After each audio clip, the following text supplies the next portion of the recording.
আমার স্ত্রী আমার কোনো কথা শোনে না, সে আপনার লাইভের নিয়মিত শ্রোতা, তাকে কিছু উপদেশ দিন।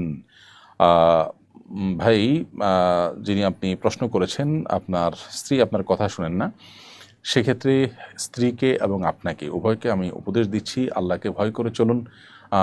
যে বোন লাইভে আছেন সেই বোনকে বলবো যে স্বামীর কথা মেনে চলা এটা আপনার কর্তব্যের অংশ। যতক্ষণ পর্যন্ত স্বামী আপনাকে অন্যায় কিছু করতে না বলবেন ততক্ষণ পর্যন্ত স্বামীর কথা আপনি মেনে চলবেন। নিজের মনের বিরুদ্ধে, ইচ্ছার বিরুদ্ধেও যদি আপনি কাজটি করেন, ইনশাআল্লাহ বিদিনিল্লাহ আল্লাহ তাআলা আপনাকে বিনিময় দান করবেন। আজকের পৃথিবীতে তথাকথিত নারীবাদের নামে আমাদের বোনদেরকে নানাভাবে প্ররোচিত করে তাদেরকে স্বামীদের অবাধ্য করা হচ্ছে বা সংসার গুলোকে ভেঙে খানখান করে দেওয়া হচ্ছে। আমরা শয়তানের সে সমস্ত ফাঁদে পা দেওয়া উচিত নয়।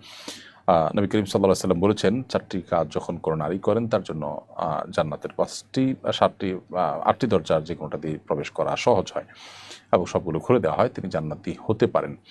সেই কাজগুলোর মধ্যে একটা হলো যে নারী স্বামীর আনুগত্য করে, স্বামীর কথা শুনে। বিধায় আপনি কথা শোনা উচিত স্বামীর, নিজের ইচ্ছার বিরুদ্ধে হলেও। মানুষ অনেক ঔষধ সেবন করে যেটা তার সেবন করতে ইচ্ছা করে না, কিন্তু তার কল্যাণার্থে সেটি করে, অতএব এই ক্ষেত্রে এটি আপনার করা উচিত। ঠিক একইভাবে যে ভাই প্রশ্ন করেছেন তাকে বলবো, স্ত্রীকে ভালোবাসা দিয়ে নিজের করে নেওয়ার চেষ্টা আপনার করা উচিত। একজন অন্যজনকে ব্লেম না করে নিজের দায়িত্বটা আদায় করা উচিত। স্ত্রী চিন্তা করবেন যে আমি আমার কর্তব্য পালন করি, স্বামী যদি আমার কোনো ত্রুটি করে সে আল্লাহর কাছে দায়ী থাকবে।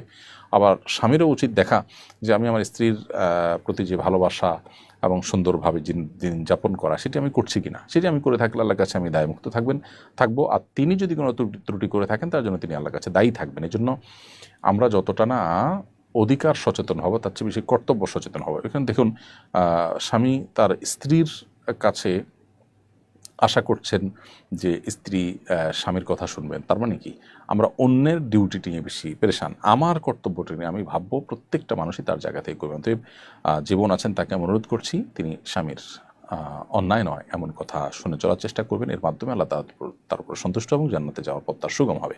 আর স্বামীরও উচিত স্ত্রীর কর্তব্যের কথা চিন্তা যতটুকু করবেন তার সাথে নিজের কর্তব্য সঠিকভাবে আদায় করার চিন্তা করবেন।